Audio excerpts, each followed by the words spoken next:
충격적이었던 게 75평씩 필요하다고 해서 서초구에 그 땅을 또 사야 되니까 그 돈을 넣어놨어요. 1조. 부지 비용이 1조 1,000억 정도 되고. 1조가 드니 1조는 서초동에 있는 땅을 사는 부동산 매입 비용. 이게 지금 할치입니까? 법원에 있는 관계자가 네. 내놓은 자료에 의하면 법원은 지을 때 아주 크게 지었다. 그래서 골고루 땅들이 그 안에 있다. 룸도 있다. 그렇게 해서 그렇게 만들면 된다. 검찰은 테니스장을 개조해서 6층짜리 큰 건물을 맞아요. 지어서 포렌식 타워를 만들었다. 마찬가지로 여기도 있는 테니스장을 그렇게 있더라고요. 만들면 충분히 가능하다. 충분히 가능합니다.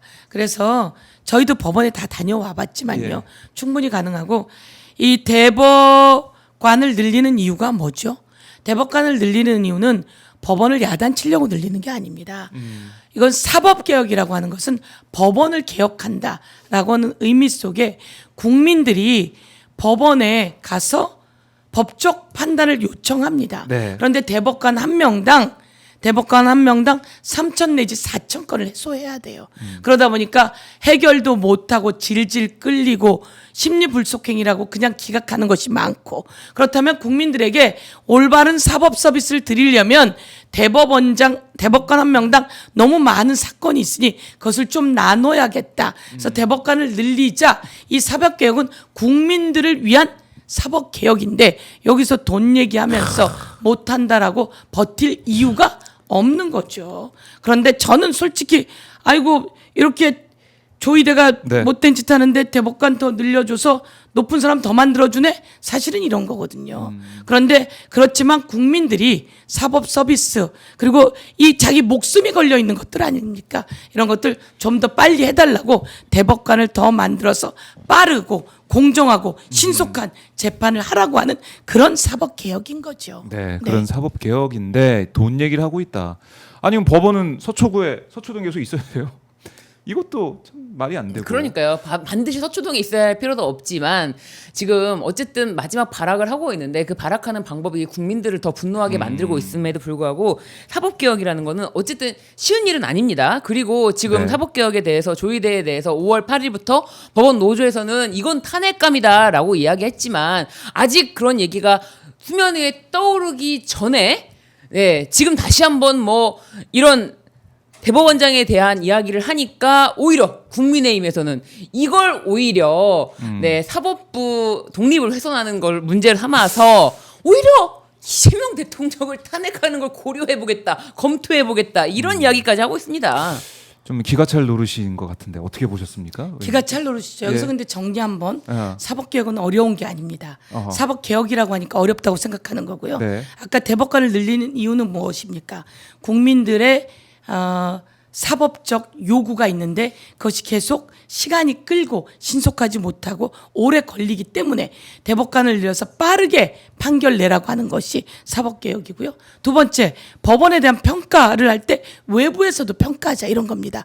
아니 법원은 독립한다는 게 외부에서 평가를 받지 말아야 된다는 겁니까?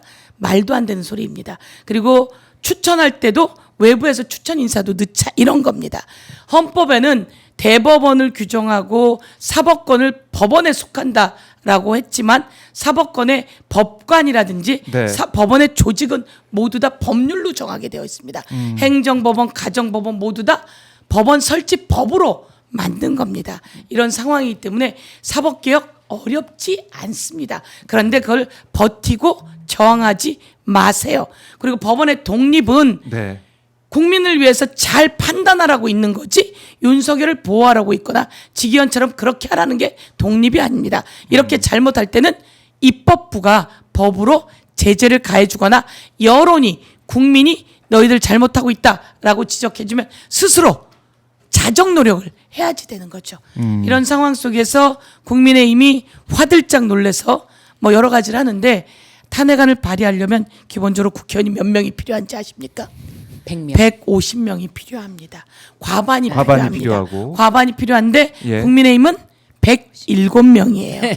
국민들이 어차피 안 되네요. 너희들은 안 돼. 네. 그래서 107명만 준 거예요. 108명 줬는데 김상우 김상우 의원 의원이 나온 거잖아요. 그러니까 이들은 맞아요.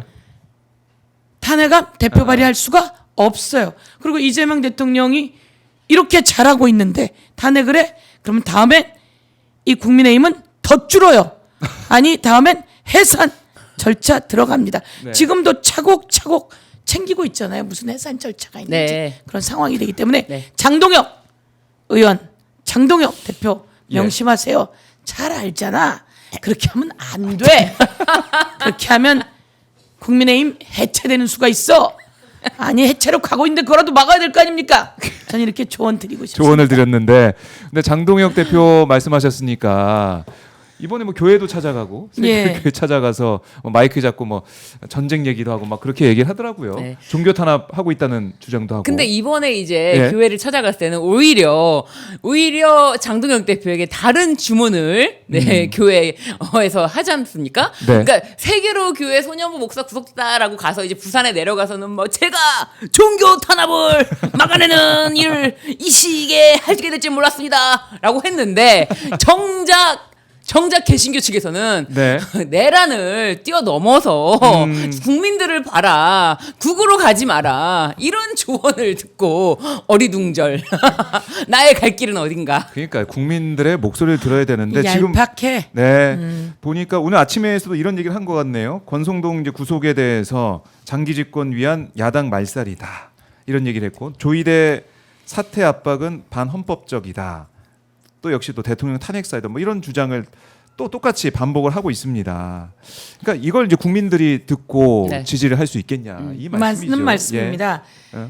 그 법사위가 이렇게 있으면 그 네. 장동혁 있었거든요. 아 맞아요. 네. 예, 법사위원님. 그나마 정상에 가까운 사람 장동혁 우리가 이렇게 얘기했어요. 예. 그런데 이 사람이 이상하게 바뀌는 거예요. 네. 그러니까 비상계엄이 있던 그날 들어와서 계엄 해제 버튼을 누른 사람 아닙니까? 그러더니 그 다음에 바뀌어요. 네. 한동훈하고 대립각을 세우더니 아이 우린 몰랐어요. 아직 법사위에서는 표시가 안 났어. 그렇죠. 안 났는데 갑자기 윤석열 관저 앞에 가서 서 있는 거죠. 왜 장동혁이 왜 저기가 있지? 친한 겐데? 한동훈 친한 게 아니야? 조금 그나마 정상 아니었어? 저기가 있는 거예요. 네. 그러더니 또 조금 있다가는 윤핵관에 가 있는 거였어. 저건 뭐지? 뭐지? 그때까지도 법사위에서 뭐 조금 상법도 동의해주고 그래서 어떻게 상법을 동의해주지 그랬더니 내가 간사가 돼서 간사하게 바뀌었어요. 이렇게까지 얘기했었어. 그래서 이제 간사가 돼서 원래 간사는 유상범이었단 말이에요. 네. 그러다가 이제 박수영인가 그 인물로 왔다가 어허. 아니 유상범이었다가 그 사이에 장동혁으로 바뀐 거예요. 근데 이제 상법 동의했잖아요 처음에. 네. 근데 바뀌었네. 근데 간사를 맡아서 간사하게 바뀌었어요. 이러더니 완전히 그러니까 중심이 없어요. 뿌리가 어디 있는지 없는 거죠. 그래서 카멜레온 네. 정치인이다 이런 비판도 맞습니다. 받고 있던데. 이름 정확하게 붙였네요. 네. 카멜레온. 카멜레온. 미안해요 그렇게 붙여서. 근데 카멜레온 돌아봐야 장. 돼 자기를.